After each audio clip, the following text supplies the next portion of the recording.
This is the question that is the method of offering salah for the man and woman the same, for the Shafi or Hanafi the same. Our beloved Prophet Muhammad said, it's mentioned in Sahih Bukhari, volume number 1. The Prophet said, pray as you see me pray.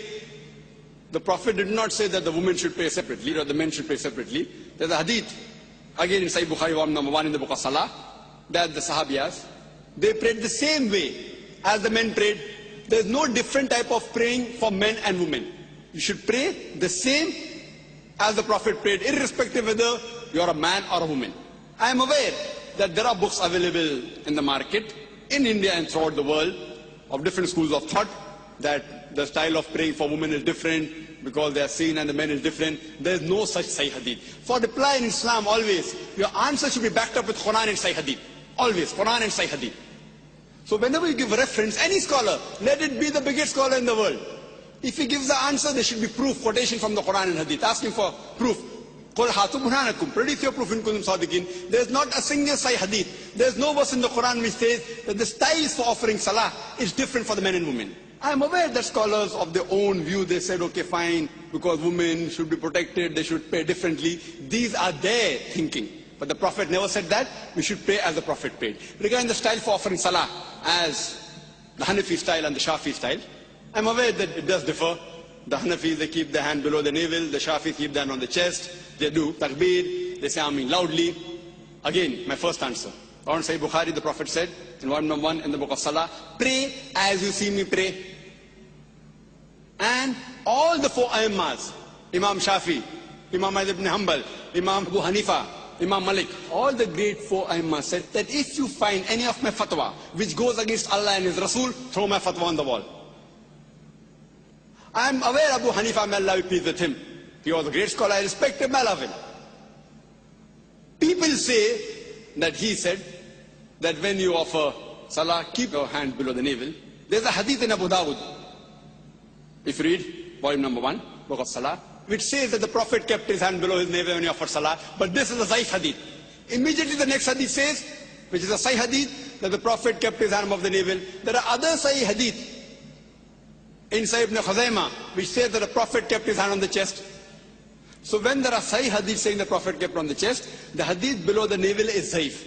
So the right way to offer salah, keep it on the chest. That doesn't mean everything Imam Shafi is right or Imam Abu Hanifa, may Allah be pleased with them both, that they're wrong. See, they were great scholars. We respect them, they're great Aimmas. But we fail to realize that at that time, the hadith weren't compiled. During the life of the Prophet, the Quran was compiled. There was no question at all, and there's no supervision. But the hadith weren't compiled, they started being compiled later on, 50 years, 100 years, 150 years later on. So these scholars came earlier. And because they didn't have all the Sahih hadith with them, the fatwas that they gave were based on the knowledge that they had. I don't think that Abu Hanifa, may Allah be pleased with him, made a mistake. What he did, because that Sahih hadith didn't reach him. So maybe according to me, the Zaif hadith reached him, and he may have said, keep your hand below the navel. The Sahih hadith may have reached Imam Shafi, he said that keep your hand on the chest. Again, Sahih Bukhari says, volume number 1 in the book of Salah, that you have to Rafatain. So Rafatain, the Prophet said, not because Imam Shafi is saying I'm following it, because my Prophet said it. Now in wudu, there's a verse in the Quran in Surah Ma'idah, chapter number 5, that it says that when the woman touches, the wudu breaks. The Arabic word is masa, coming from namasa, which means touch. According to Imam Shafi, may Allah be pleased with him, he says that if the woman touches, the wudu breaks. Imam Abu Hanifa said, if the woman touches a man who's in wudu, wudu does not break. Now the Arabic verse of the Quran says, la masa, if the woman touches, wudu breaks. But there are 2 meanings of masa. One is a sexual touch and the other is a physical touch. So Imam Shafi, may Allah be pleased with him, he took it as a physical touch. Imam Abu Hanifa, he took it as sexual touch. So both had a difference of opinion. But when you go to Sunnah Abu Dawud, volume number 1, in the hadith of Aisha, may Allah be pleased with her, the Prophet was in wudu, he kissed her. And the Prophet, without doing wudu again, went for salah. There's another hadith in Sahih Bukhari, in the book of Salah, volume number 1, the Hazrat Aisha was sleeping, Prophet put the leg on offered salah. So this proves that physical touch does not break the wudu. So here, Abu Hanifa, may Allah be pleased with him, is right. And Imam Shafi, not that he made a mistake willfully, that hadith didn't reach him. So all were great scholars, and all the Imam said that if you find any of my fatwa which goes against Allah and His Rasul, then throw my fatwa on the wall. So I say that I am a Pakka Hanafi. Dr. Zakir Naik is a Pakka Hanafi. Why? Abu Hanifa maybe gave the fatwa, keep down below the navel while offering salah, but the Sahih Hadith says keep on the chest. So I, while offering salah, I keep off my chest. I am a Pakka Hanafi. Imam Shafi said, if you find any of my fatwa which goes against Allah and Rasul, throw my fatwa on the wall. So Imam Shafi said that if the woman touches a man in wudu, wudu breaks.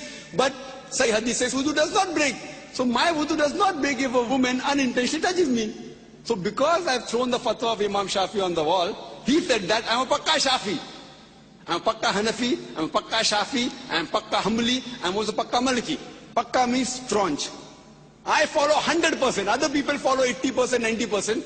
Or 60% of Abu Hanifa. I follow total. All the great four Aimma said, if you find any of my fatwa which goes against Allah and Rasul, throw my fatwa on the wall. All these scholars were great scholars, we have to respect them. But you have to realize that the hadith weren't compiled. Today, everything on the fingertips, on the CD-ROM, in the books available. So now the scholars are there, and out of lack of information. For example, there's my brother, who's a doctor, and Copernicus. Copernicus was a great scientist. But my brother has more knowledge than Copernicus on science, even more than Einstein. But Einstein was more brilliant, because today science is advanced. That doesn't mean my brother is more genius than Albert Einstein. Albert Einstein is a much bigger genius than my brother. But now brother, because hundreds of years have passed, he has more information about science. So information he has more, but a bigger genius is Albert Einstein. Isaac Newton, is Copernicus. But today, because science is advanced, we have the information with us. So those scholars were great genius. We love them, we respect them. But today the information has been compiled, so we have to realize, as Allah says in the Quran, in Surah Al-Imran, chapter number 3, verse number 103, وَاتَصِمُوا بِحَبْلِ اللَّهِ جَمِيعًا وَلَا تَفَرَّقُوا. Hold the rope of Allah strongly and be not divided. We should not divide ourselves into all sects. So the only way of offering salah is not Hanafi style or Shafi style or Maliki style. It is the style of the Prophet. And Imam Abu Hanifa, may Allah be pleased with him, Imam Shafi, may Allah be pleased with him, they told, if you find anything of my fatwa which goes against Allah and Rasul, throw my fatwa on the wall. So if you're Pakka Hanafi, you have to offer as the Sahih Hadith says. If you're a Pakka Shafi, offer as what the Sahih Hadith says. Then you'll be following the true Islam. Hope that answers the question.